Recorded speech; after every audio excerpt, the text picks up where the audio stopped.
Ako, si Pia Alba. Ako ang ina ni Maria Clara.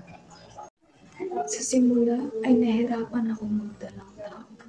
Subalit, pinayuhan ako ng pura na sumayaw sa ubando at mamanata doon.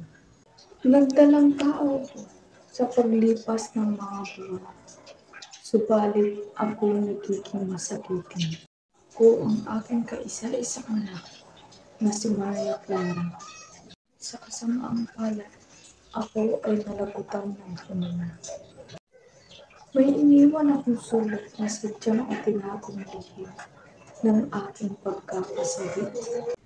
Ang sulat na iniwan ko ay naglalaman ng lihim tungkol sa tunay na katauhan ni Padre Damaso na siyang ama ni Maria Clara.